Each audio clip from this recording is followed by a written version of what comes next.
Alam mo ba na merong isang tunnel sa Japan na kinakatakutan ng mga tao? Ito raw ay isang haunted tunnel na pinamumugaran ng mga kaluluwang hindi matahimik. Ang Kiyotaki Tunnel ay matatagpuan sa Kyoto, Japan. Ito ay itinayo noong 1927 bilang bahagi ng isang railway system. Ang tunnel na ito ay may haba na 444 meters, isang numerong itinuturing na malas sa kultura ng Hapon dahil ang numerong 4 ay kahawig ng pagbigkas ng salitang kamatayan. Ngunit hindi lamang ang numero ang nagdadala ng malas sa lugar na ito. Ayon sa mga lokal na kwento, ang Kiyotaki Tunnel ay sinasabing pinagmumultuhan ng mga espiritu ng mga trabahador na namatay habang ginagawa ang tunnel. Maraming mga aksidente ang naganap dito na ikinasawi ng maraming tao. Isa sa mga pinakakilalang kwento ay ang pagpapakita ng isang babaeng multo na lumalabas sa gitna ng tunnel. Sinasabing kapag nakita mo siya, magiging malas ka at magkakaroon ng masamang kapalaran.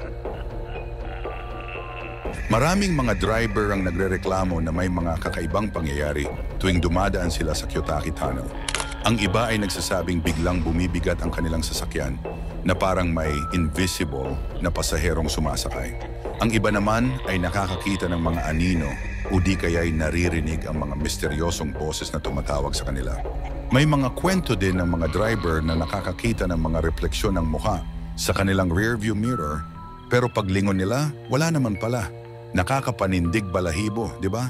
Isa pang kakaibang pangyayari sa Kiyotaki Tunnel ay ang pagbabago ng haba nito. Sinasabi ng mga lokal na kapag pumasok ka mula sa isang dulo, maaaring iba ang haba ng tunnel paglabas mo sa kabilang dulo.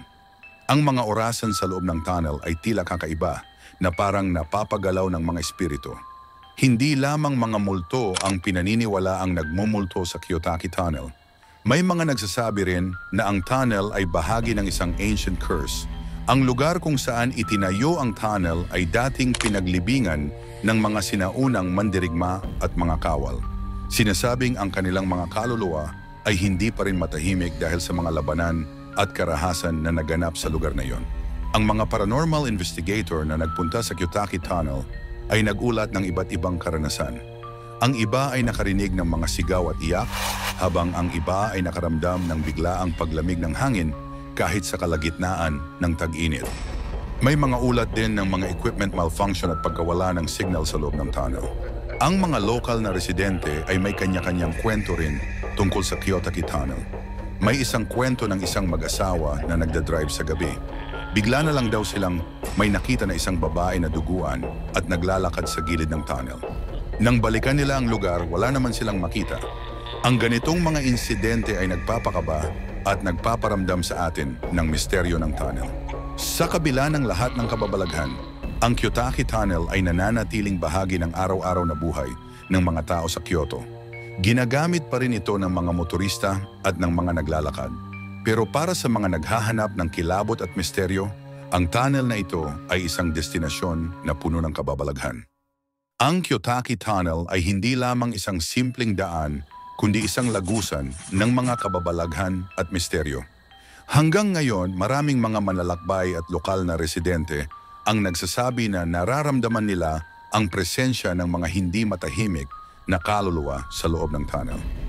Kung ikaw ay mahilig sa mga kwentong katulad nito, maaaring bisitahin mo ang Kiyotaki Tunnel.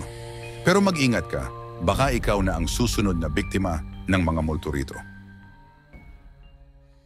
Maraming salamat sa panonood mga kaibigan. Huwag kalimutang mag-subscribe, mag-like at mag-comment sa ating video. Abangan ang susunod nating kwento ng katatakutan. Hanggang sa muli, paalam.